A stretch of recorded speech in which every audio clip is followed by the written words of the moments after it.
Hello, welcome to Fridays at 4 on twitch.tv/DDO stream. I'm DDO's community manager, Cordovan, and I'll be with you for the next hour, hanging out, doing some Q&A. I'll have the latest news, and then I'm going to head over to Orion and run some anniversary event.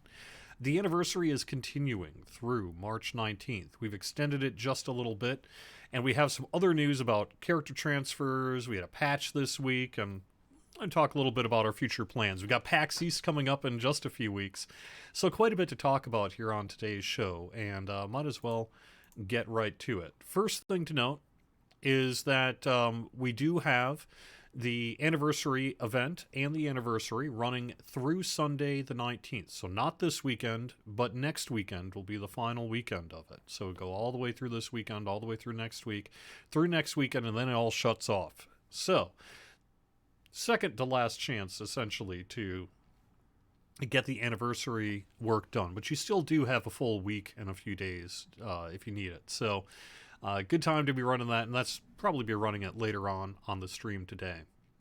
The other thing I would mention is that we brought back character world transfers. And so both for the Hardcore After Party Season 7 and the free period of transfers to Sarlona and Orion, we're extending that through the 21st.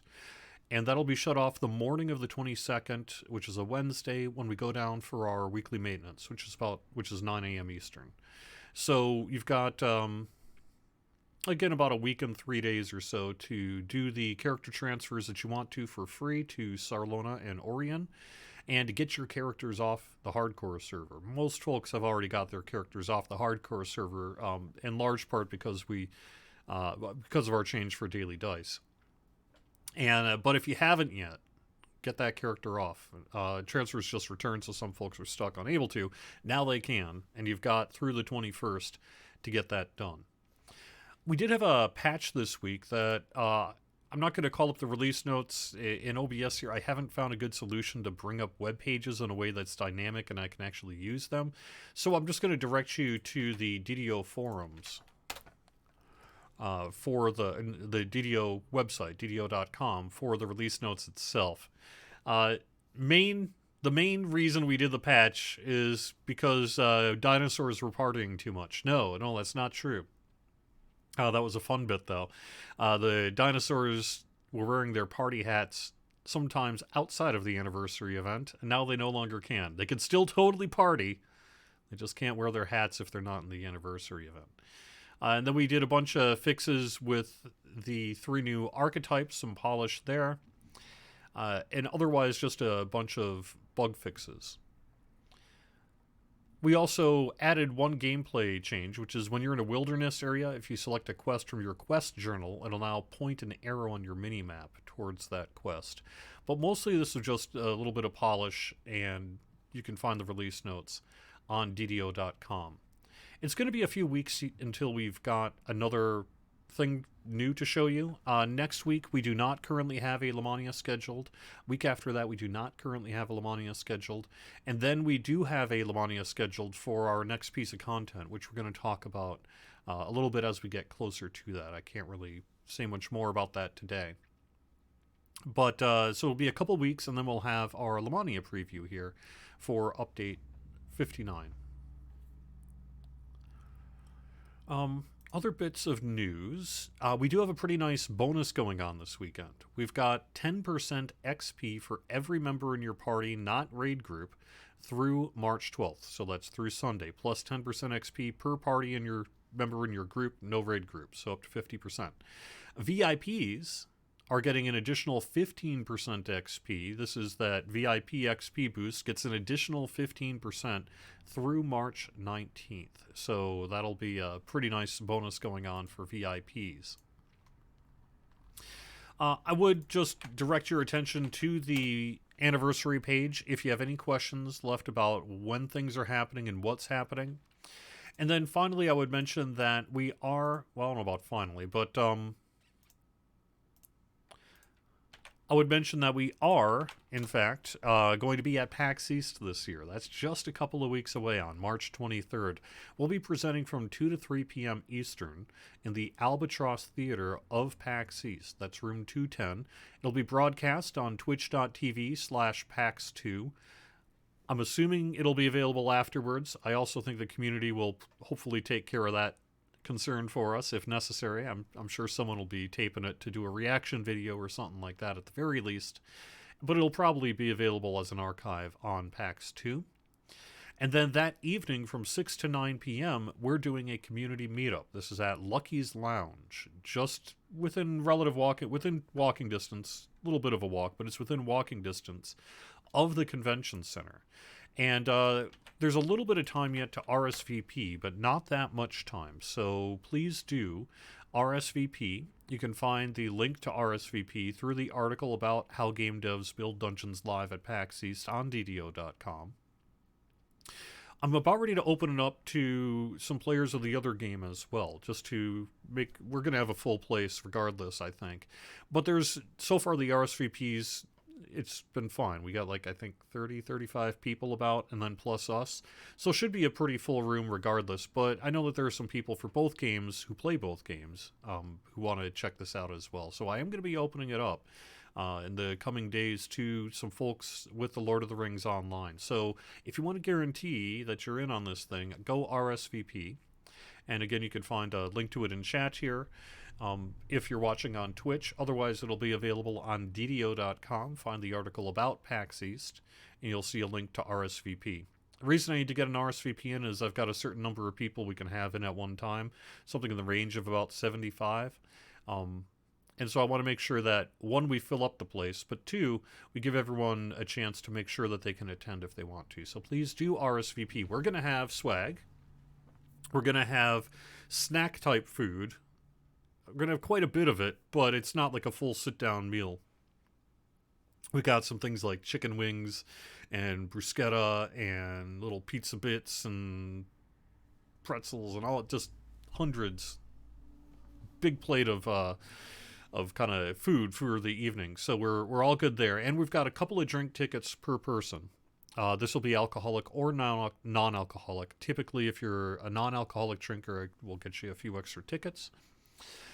You do have to be 21 to enter. This is a requirement that in order to enter the venue, you are 21 years old. So if you're coming as a family, going to have to leave the under 21s outside, unfortunately.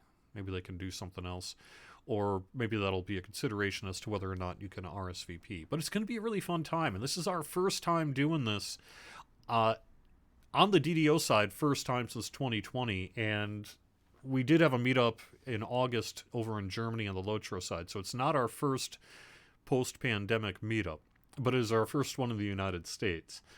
And the first one at all is since PAX East, since 2020, right? What is it, about a couple weeks to a month before the main lockdown for COVID. So I think that may have impacted our attendance a little bit. I thought maybe we'd see a big outpouring of RSVPs, and we didn't quite do that, but it's still going to be a fun time and a full room and a good time as well. And we probably are even going to have time for Q&A, have time for picks, and I happen to have heard that we have some pretty sweet kind of raffle. I think involves money, so giveaways that we'll be doing at the event, courtesy of a certain group of Magic users. They either live in California or maybe in Boston. I'm not sure which. They're on the coast. That much I know. So it should be pretty sweet. If what I heard is true, I was like, oh, no way. In terms of what we'll be able to give away at that meetup. So might be worth checking out. Yeah.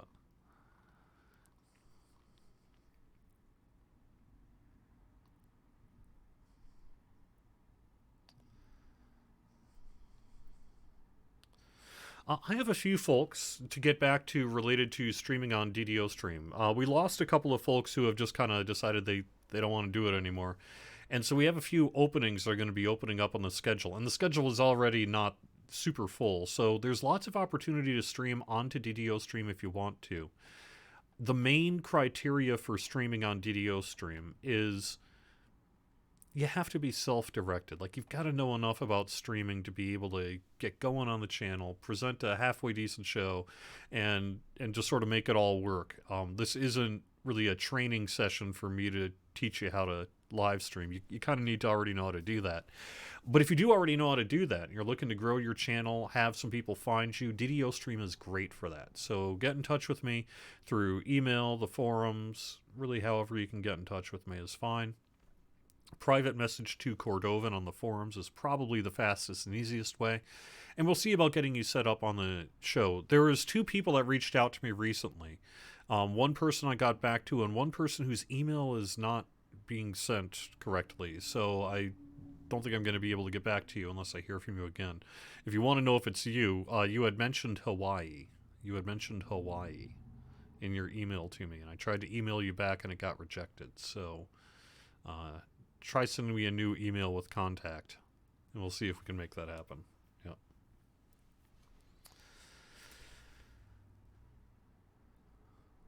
Yeah. No kobold meat. There will be chicken stuff, though, I think. Prosciutto, however you say that. There's a whole bunch of meat things there. And vegetarian. And one option, I believe the bruschetta, it does not have cheese on it and should be vegan. There is no gluten-free options on the menu. We weren't able to find any gluten-free, but we tried to make sure to cater to as many other people as we could.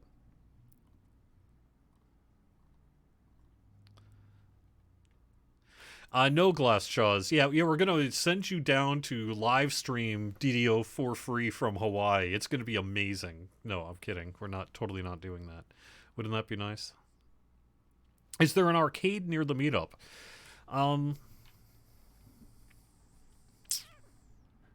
No. But there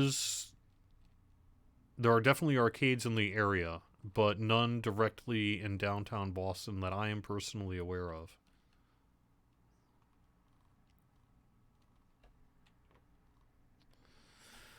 All right.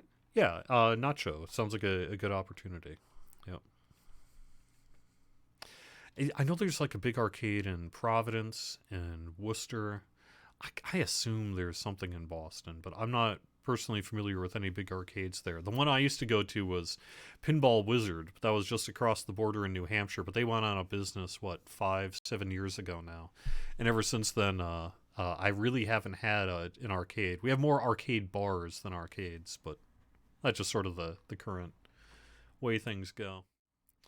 All right, so I am on Orion here. Oops. Where's my... There we go. I am on Orion here.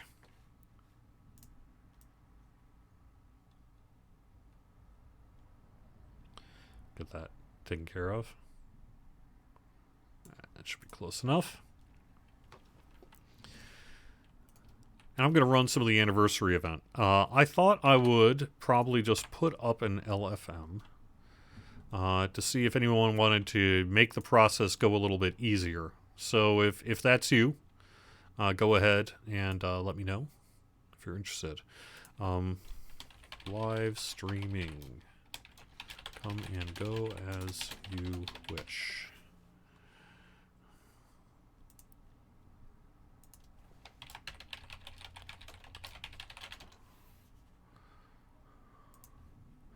We'll see if anyone feels like swinging by and showing up.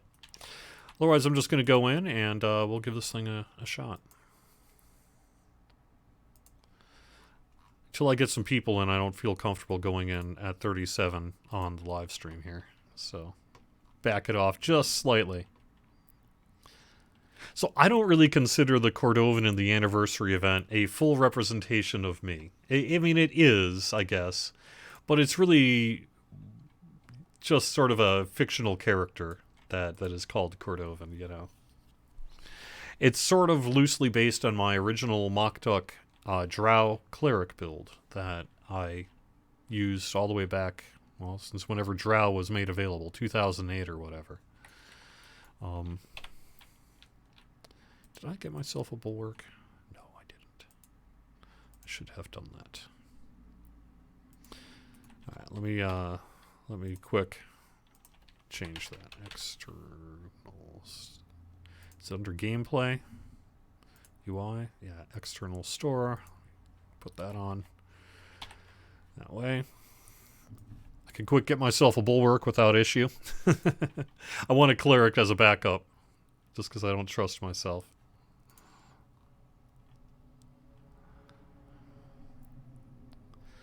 It's interesting. I don't know that I actually noticed the Steel Star buff for a while. What happened to my... Oh, there we go. Alright.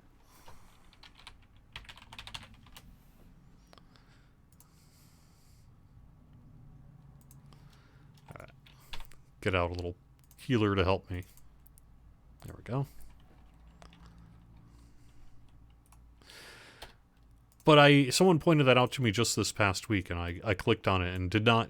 I actually got kind of a debuff, which, you know, even worse than a buff. But that's okay.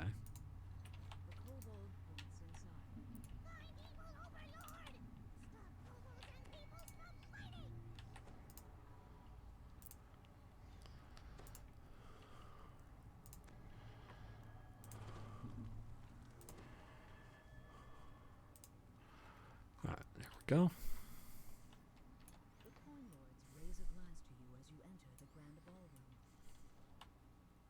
There's a few other things I noticed in the anniversary event this year. Maybe I'll point it out while I'm thinking about it.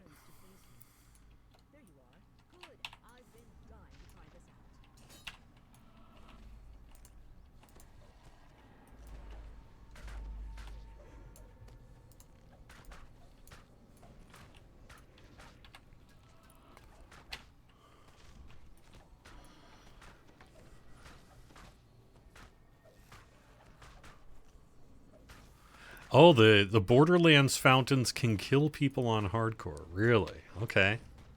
That's interesting. I wasn't personally aware of that.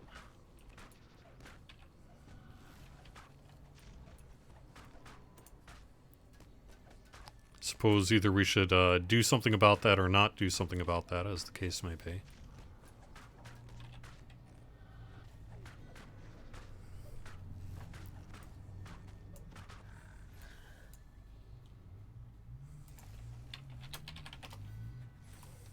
So I got someone quick sending me a message, a tell I want to respond to, in case they were looking for the LFM. They might be. I'm not sure yet.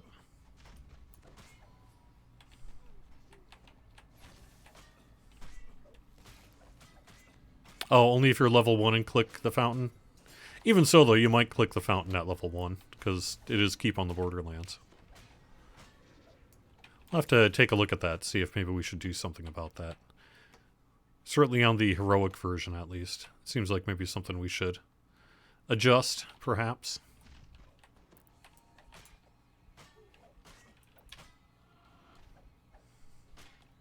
Yeah, I wouldn't use that fountain on hardcore either. You know, I'm not suggesting anyone do. But apparently someone ran afoul of the fountain.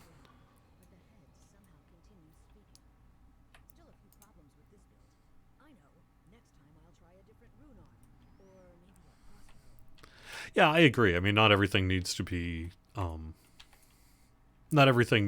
protected from bad decision making. But at the same time, you know, do we really want someone to die on hardcore because they clicked on a fountain at level 1 on keep on the Borderlands? Probably not. Probably not. Oops.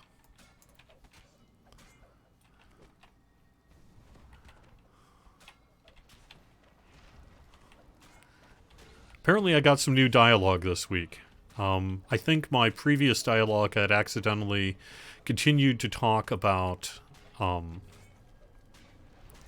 last year's water weirds. And so something changed this week. I didn't quite catch that. Something about dinosaur and their pointy teeth. But I hadn't really checked to see what I was saying already, so I'm not sure what I'm saying different this year.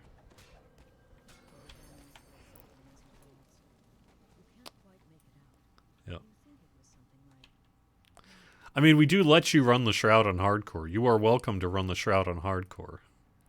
You maybe shouldn't, but you're welcome to.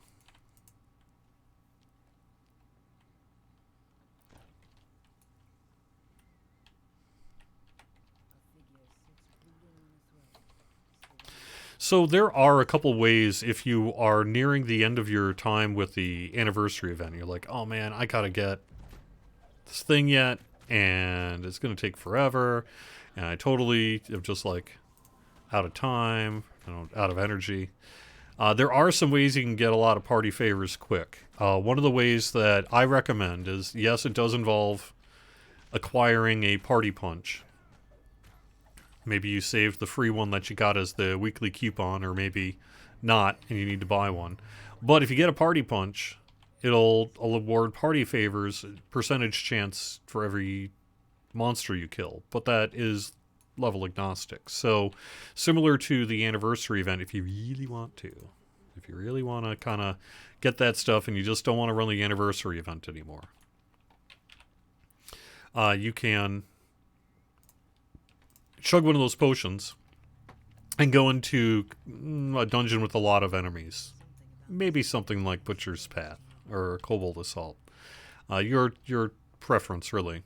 And just kind of grind it through that way. And it's not necessarily a whole lot of fun to do it that way. You're going to have a much better time running the anniversary event probably. But, at the same time, maybe not. Because maybe you're just done with the anniversary event or whatever. And this is a decent enough way to get some party favors once you've kind of done everything else that you wanted to do.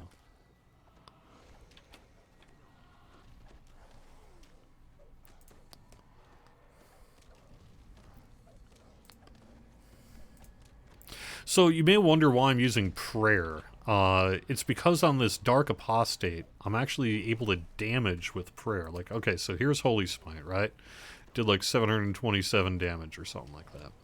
I'm going to do prayer, and you'll see, it'll give me the buff, but it's also going to do damage because of my thing. It's not a small amount. You see, 1,474 light damage from prayer, which is a pretty, 12-point spell point cost. Pretty cheap, especially since my improved Domain of Death is not going to work against Lichabel.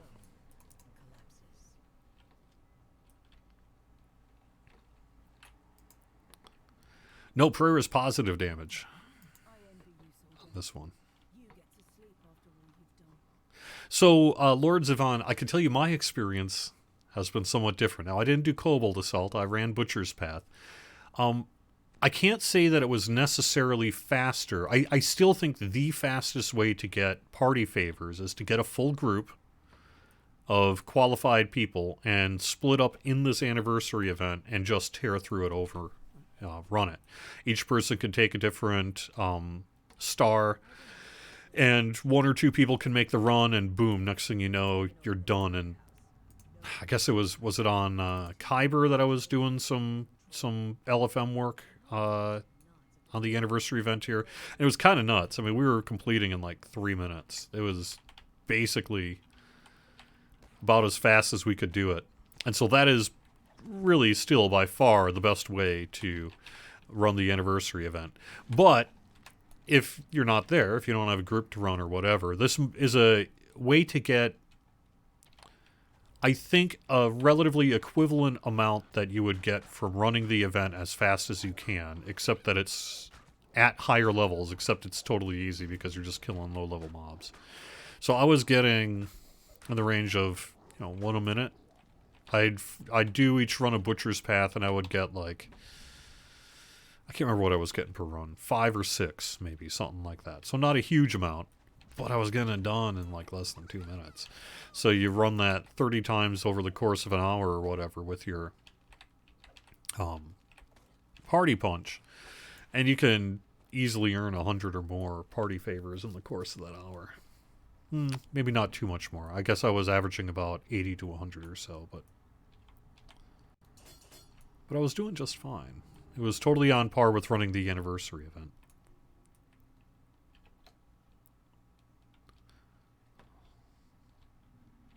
Of course, you're not getting XP and you're not getting loot if you're, you know, still looting from the anniversary event.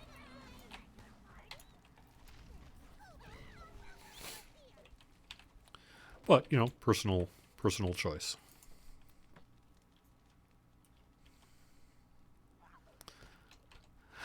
So I have never really played Call of Duty as much. I know what Call of Duty is, you know, I've been around for a long time, but I have never really played much Call of Duty.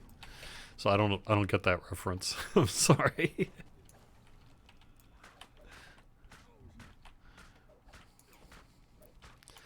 I got the Sentient Jewel of the Dragon though on Wayfinder, and I got the Sentient Jewel of the Kobold on Kyber, and I wanted to use the anniversary event to get a few sentient gems that I've just don't have on some servers. So I've got a stockpile. I can get a character and put in a sentient jewel and have something ready as I need to. I had some of the freebies on the other worlds, like I had the Resolute, but yeah, I guess I just kind of want something a little different. But it's a good way to do it. What happened to my blur? Why is not my true seeing?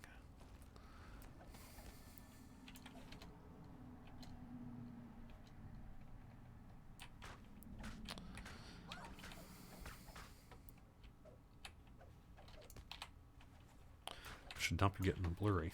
All right, well, I've lost my train of thought. Sorry. I guess I was just talking about min-maxing party favors. Not a bad way to do it, though. Especially solo. Like I said, I still think as a group, running this as a group and getting very efficient and splitting it up is totally the best way to go. That's why I had that LFM up, as I was kind of hoping that I might get some hits, and then we can make this go super quick today. But that's fine if it doesn't. I wanted to show this off, because this is new, and I hadn't seen this before. See a book of admin commands? It's on the table back here. It says, no, we didn't leave a bunch of admin commands lying around. Maybe this will do something someday. Maybe it will, though. That could be cool. Next event after anniversary.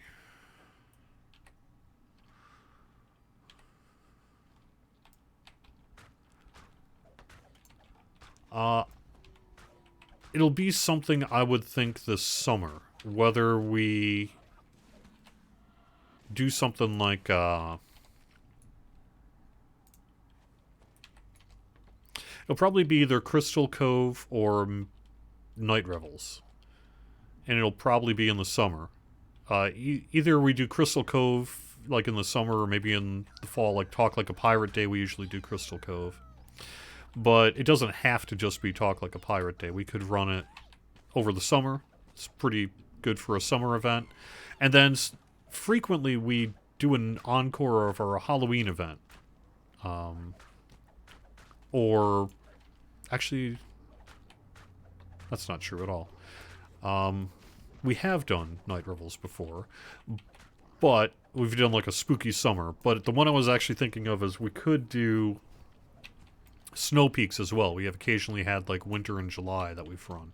We don't have a specific themed summer seasonal event for DDO. Crystal Cove is probably the closest, but that historically was more of a springtime and fall time event. Although it could totally go in the summer too. So we'll see. That said, though, we also, I don't know that we're going to bring it back this year. Its popularity is pretty minimal because it really hasn't been touched in so many years that the rewards are, you know, they could use some work. But we do have Festival of the Traveler that we could bring back around Easter. We have occasionally done that before in the spring. Reason Easter is because there's like a kind of an egg theme for it. And historically that's, I think when it got its debut was for Easter. But that's pretty long in the tooth at this point, so I'm not sure we're actually interested in bringing back Festival of the Traveler. And I don't know if people are interested in us doing it either. I mean, it's one of those things that's fun enough and it doesn't hurt and it's free and you get a little bit of free junk loot and what have you. And you can get like a Sunblade, rarely. But for the most part, it's a minor event in 2023. Not like it was ever a huge event for us, but it's small compared to the scale of, say, like a Snow Peaks or Night Revels or something like that.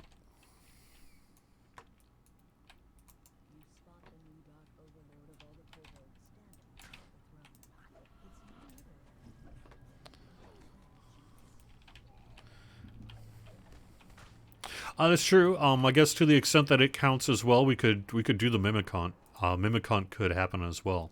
I just thought about that one right now. That would be something we could bring out really any time.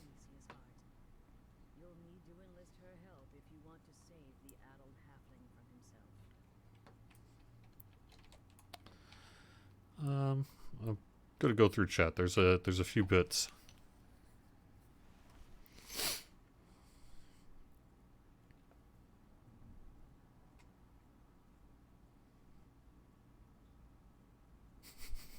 So at JCOM, I have not personally listened to the Cordovan, the sentient jewel of the Timid. I have not actually acquired it and equipped it into an item and listened to it. It's just, you have to listen to your own show sometimes. It's good to evaluate your stuff, but I've just been, I haven't really wanted to hear my own voice like that, especially in my own weapon. So I myself am a little ignorant on that sentient jewel. It was never actually meant,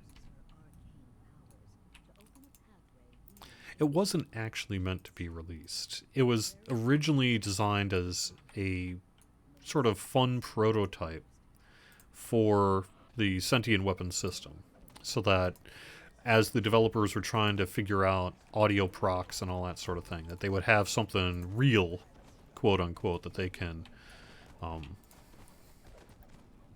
mess with. And at one point then, when we debuted the Sentient Jewels, we had, in some marketing copy, indicated a, quote, promise of a certain number of Sentient Jewels, and we found ourselves one short at one point. And, other people had said, like, well, let's release that one. And so I was just like, okay, let's do it. It's fine. I don't mind. But I do get a little nervous sometimes about it, because I similar to the DM work I did, I'm honored to have done it, but I kind of wish I could redo it a little bit, because some of the recording technology at the time, was pretty limited.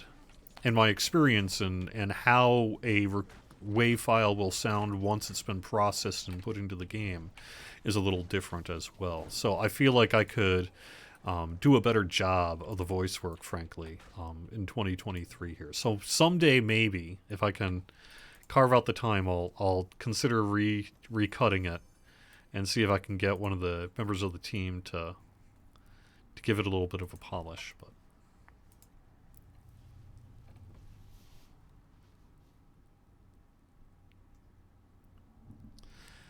so I can't really tell you about Hardcore Season 8. There have been some really interesting discussions about what we could do for hardcore / special seasonal server type things. And one of the things that I heard this week was like, oh, yeah? All right, that's cool. And so we've got a couple of really good ideas, I think, for our next season of Hardcore. But our next season of well, actually, wait a second.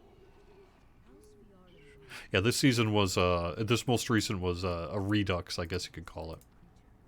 So I think the next one will be a little more full-featured. We'll see. But, I can't really say much about it. But yes, I would expect, it seems pretty likely that the next Hardcore season, or maybe the one after that, depending on timing and how everything goes, we'll have some pretty kind of special ideas, and we'll see what we can do there. But it's pretty cool.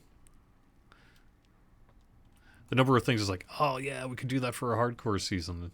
Similar to which classic pack could we do next. There's a lot of things to pick from.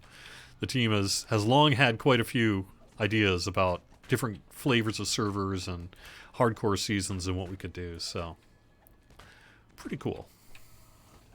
But I wouldn't expect to hear about that for a little while. It won't be happening for a little bit yet.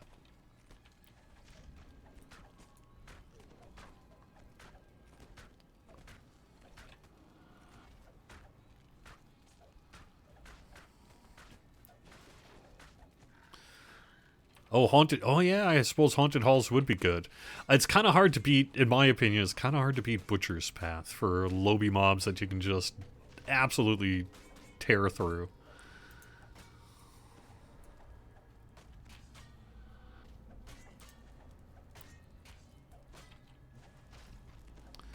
But yes, I imagine Haunted Halls could potentially be very good. Okay, Kyria. You are having issues logging into the game world. Which game world are you trying to log into? I will check my email when I'm not in the middle of a fight here, but I'm not seeing anything right now unless it literally just happened or just started a bit ago.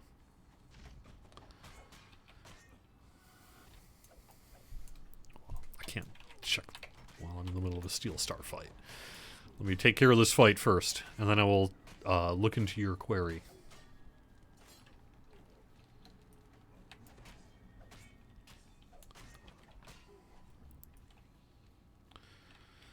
Which world? Are we talking about a specific world or all worlds?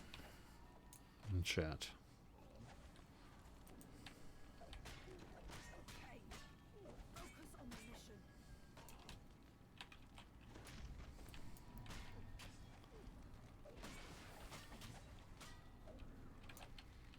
It would be neat to be able to make your own recordings for Sentient Jewels and that too. They're ultimately a whole series of like, I can't remember, something like, it seems like there's a lot more lines than you actually typically get used to hearing. But it was something like 50-ish lines, individual lines per sentient gem. I can't remember what the exact, I want to say 60 something, but maybe I'm wrong. Individual lines that you record. It's like, so this is for when an item reaches 50% damage. This is when it's almost damaged. This is when you complete a dungeon. This is when you level up. And there's a couple of lines that it can pick from while it does that as well. All right.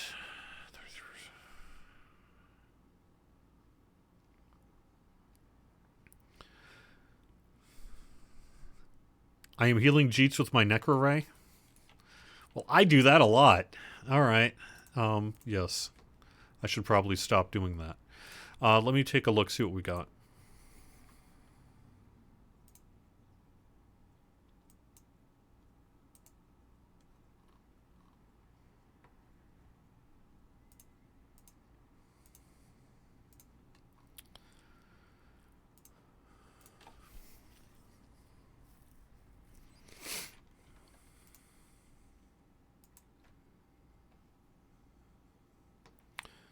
All right, let me swap screens here real quick. And ask around a little bit about login issues.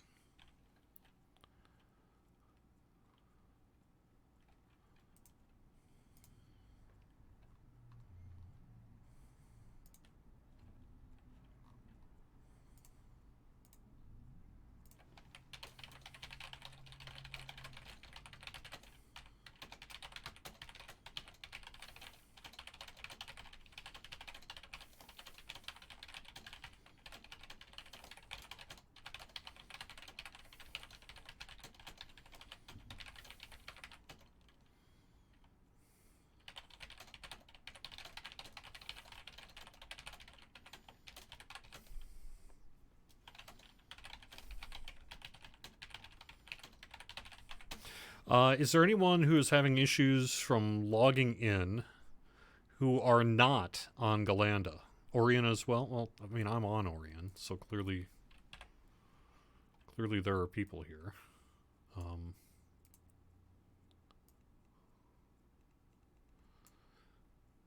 But that doesn't necessarily mean new logins are able. Can't log in to even select a game world.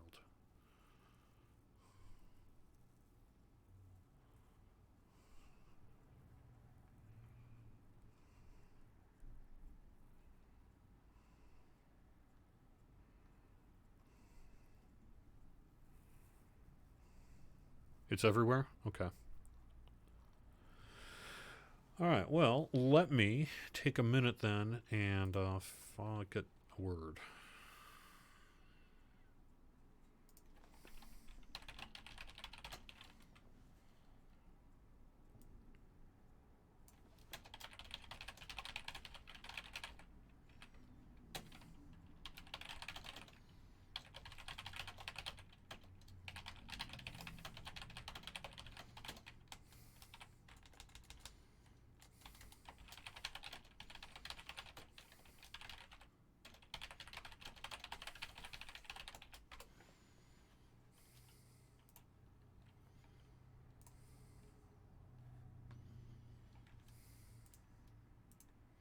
This is what happens sometimes with a live show like this. It's like, well, if I'm going to report it, the way I can actually do that is by taking a break from the show.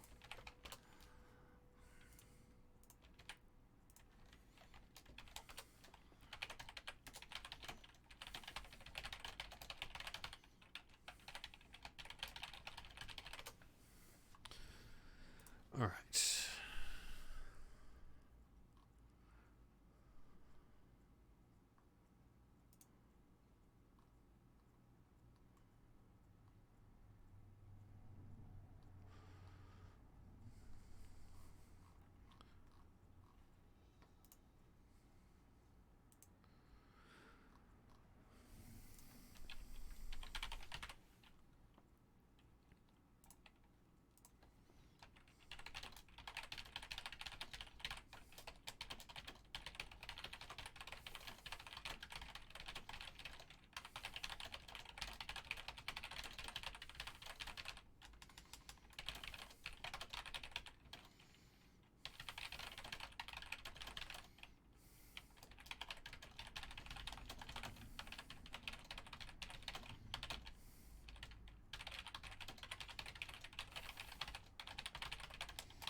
So as far as I'm aware, we don't have anything going on in the system that would explain it. Let me see if I can...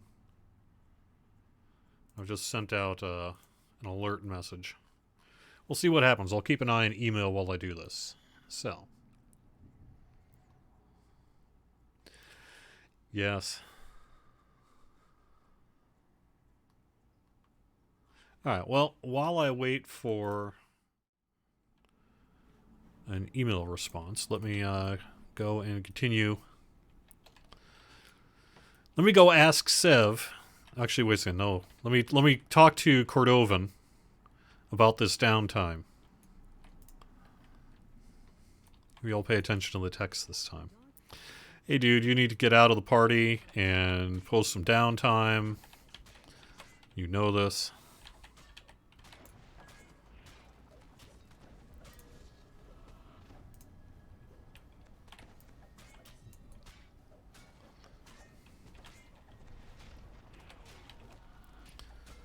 As you can see, you really only have to take out Cordovan. You don't have to take out all the dinosaurs. Sometimes you may want to, just to make survivability a little better for you. But in terms of getting all the stars, you really just need to fight Cordovan here. And again, I wasn't paying attention to the text. I don't know what it said. Oh well.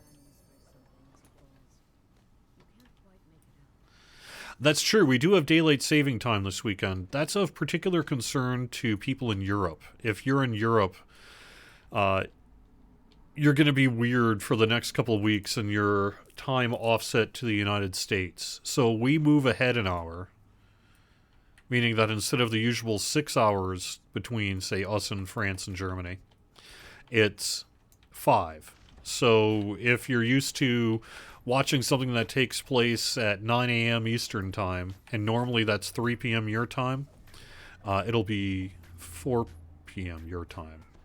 But then you're going to go back and start observing daylight saving time. I think it's start observing daylight saving time on a couple weeks from now. And so then we'll be back to our 6-hour offset between Central Europe and Eastern Time. Server time is Eastern Time.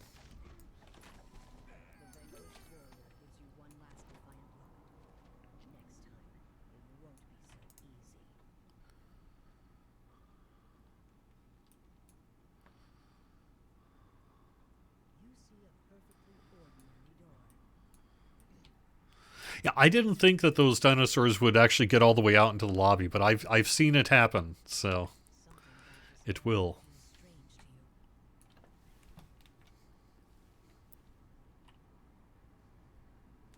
I'm just looking something up quick.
I was just clarifying for a investigatory thread that existing players in the game world seem to be able to continue to play without issue.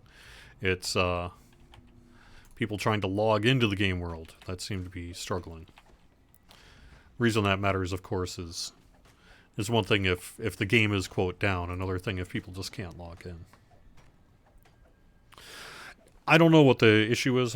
Maybe we'll know more in the future. It could just be we had like an authentication server get into a bad state and it just needs to be rebooted or something like that. But I'll know more in a little bit here.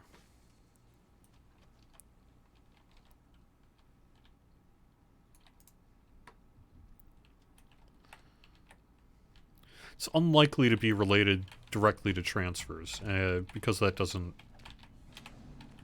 While it is through the game launcher, it's sort of its own thing.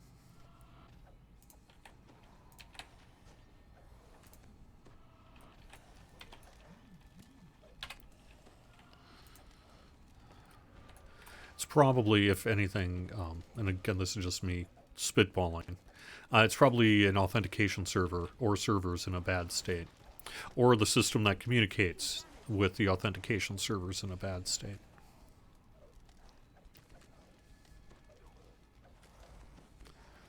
Will there be any changes or updates gear-wise for Korthos Island? I don't think so. That's not to say it would never happen, but I don't think that we really have intention to make the Korthos gear more powerful. It's fine for, like, very first hour and a half of gameplay, you know, free player intro quest type stuff. I don't think it really needs to be any more powerful than it is. It's fine. You know, we've long thought about what could we do to help new players, because sometimes new players get to the game, they understand Korthos, they go through Korthos, typically snowy side. Then they go into the harbor, and from there we have heard feedback over the years that sometimes they can feel either a little overwhelmed, maybe a little lost.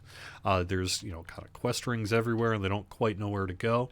And one of the things we're hoping to do is perhaps give brand new players or anyone else who's interested an option to kind of funnel into certain quests, like Keep on the Borderlands. And so when you get out of Korthos, there might be something like, hey, maybe you should check out Keep, and here's how you get there.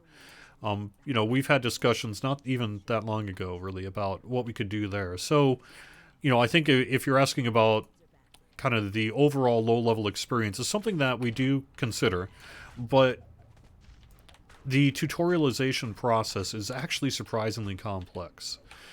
You really want to be careful about your initial first hour of gameplay and how you explain concepts to people and what have you. And say whatever you will about the existing Korthos experience, it seems to get the job done. It's been successful in tutorializing and teaching people how to do things, for the most part. And so I don't know that we really want to crack that open and try to redo a tutorial right now in 2023. I think there's kind of other things we'd rather spend our time in working on. But the idea of helping to, I guess you could call funnel, how to vector new players, people who really don't know anything about DDO. They don't have friends who play. They don't have a guild they're in. They're not in some DDO Discord somewhere, and they're not gonna be for a little while. Because sometimes people tend not to join a community until they've put in a certain number of hours into a game. Those folks you want to really kind of help vector to newer content, rather than have them perhaps wander around the harbor if they don't want to. There's lots of good stuff to do in the harbor, but we do have a lot these days, which really doesn't require the use of the harbor like it used to.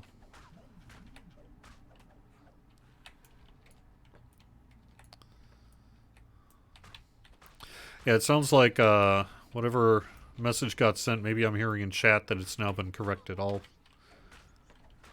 get you some info on that in just a second here.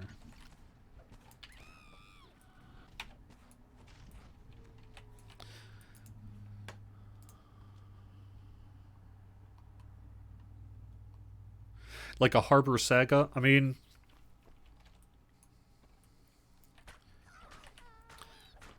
there's a bunch of problems with the harbor saga. You would have to... Already, there's so much XP in the harbor, you can just kind of faceplant your way through the low levels, even if you're on a multi-TR. And so the idea of a saga and saga rewards has the potential to be super duper unbalancing. If it were to give the kind of massive chunk of XP and renown and such that it does on higher level sagas. So it might have to be a pretty nerfed reward list if we were to do a heroic saga. But the idea of it is certainly something that's come up.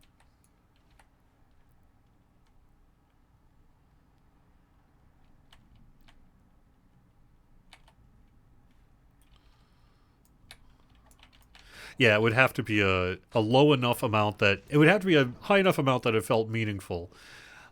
But it would have to be pretty low, because otherwise, if it was ridiculous, you could just... That's all you'd want to do, because there would be no other thing to do except that saga. Unless you want to make a mistake. And you wouldn't want to have that be the case. Although you could argue that we're already halfway there with certain quests that make a lot more sense to run than others, but...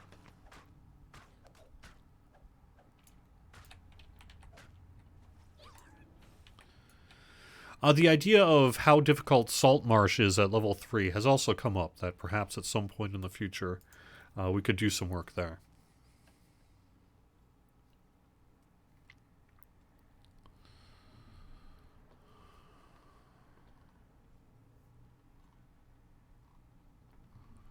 Okay.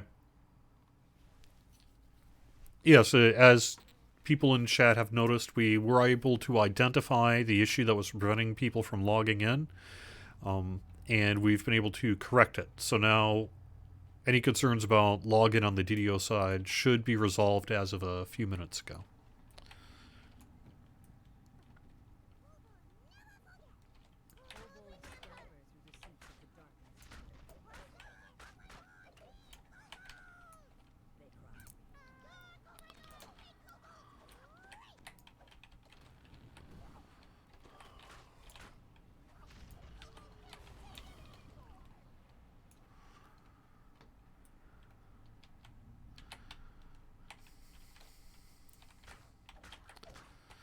So I'm hearing from someone who is otherwise typically a Lotro player who is like, yeah, that happened to me in terms of getting dumped into the harbor and then feeling perhaps a bit either lost or overwhelmed, neither of which is great.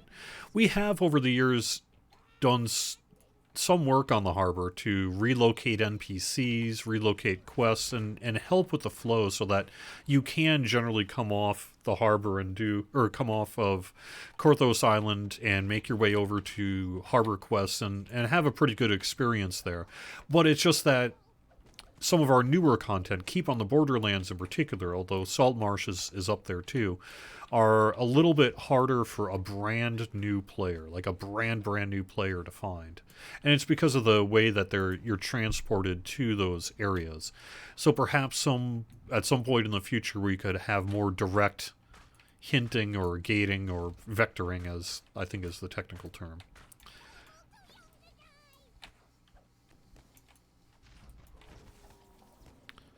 But these are independent spaces as well. We can't, just because of the nature of the classic module in that, say like, and then right outside of the harbor happens to be Saltmarsh. We can't do that. So we do still have the sort of transportation step that's necessary. But there may be better ways that we can send people to those areas. I think you're right, though, that Saltmarsh, especially at level 3, if you're a player that expects to run things on Elite, could be pretty tough for new players. Although you hear a lot about new players running, and the data shows that most new players, well, I don't want to be flippant about it. Many new players, I don't want to use words like most or some or whatever, many new players get into the game. They play either with friends or they play by themselves. They put in quite a few hours before they ever consider having contact with anyone else. And so a lot of the ideas of, well, new players are running Reaper and dying. Well, no, they're not. They're not running Reaper. Are you kidding me? They're not running Elite either. They probably aren't even running Hard. They're probably running Solo or Normal is the most popular quest for actual new players. And they're not going with groups because they would be too intimidated, and when they did it, you guys would be moving way too fast for their pace, and they'd be like, okay, I'm going back to soloing. That's the typical experience for brand new players. So a lot of the kind of new players running on Reaper, whenever I see that on the forums, I'm like, I mean, I'm not saying it never happens. Especially maybe if you're a new player who is onboarded by a friend who is a longtime DDO player, so you already know that people run on Elite or Reaper or whatever. But in general, you don't see that quite as much as people sometimes think in conversations and debates about the new player experience.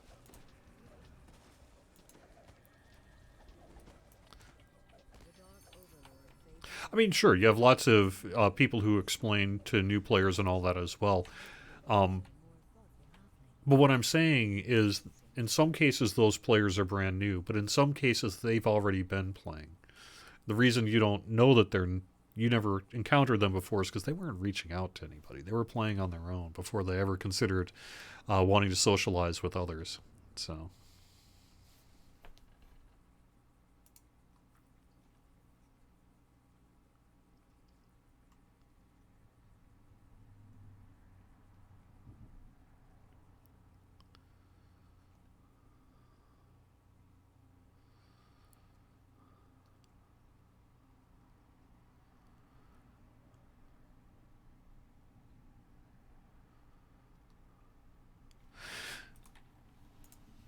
I understand it. I think I hear what you're saying there, John Bright, in terms of feeling like you only have one chance to get your character right, particularly as a new player, and some of that, the choice paralysis that can happen upon character creation if you don't use pre-made paths and things like that.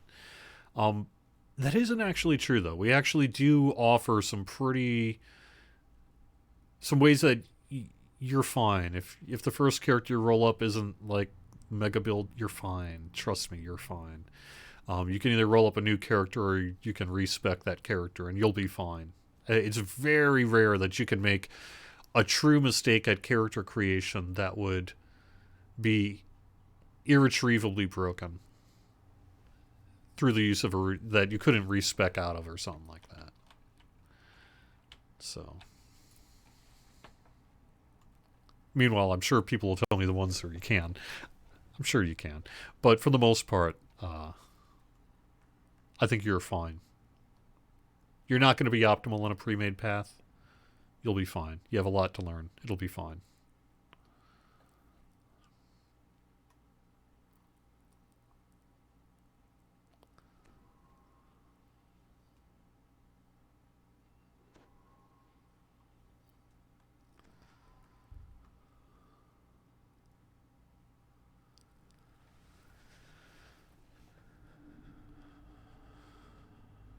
Vet Status 2 is a good way to test builds. Yep, sure is.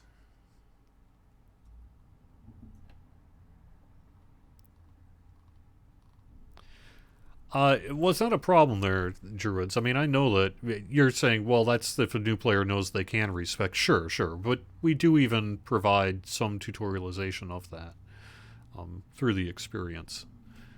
It's true, though. You know, you're going to have to learn how to do that. But you'll be fine. I mean, I think, you always want to be careful about trying to say statements that are too strong. But I feel like, I think there's a wide recognition that the pre-made character paths are pretty old and outdated, but they are functional. And if a player chooses one and is running quests on normal, either by themselves or with a few friends, they'll be fine for the first 5-6 levels until they kind of get a handle on the game and perhaps either at that point recreate a character or use one of the free respec options that are available, change out a feat or something, or respec through some other method. So, like enhancement trees, you can just coin that and a few things like that.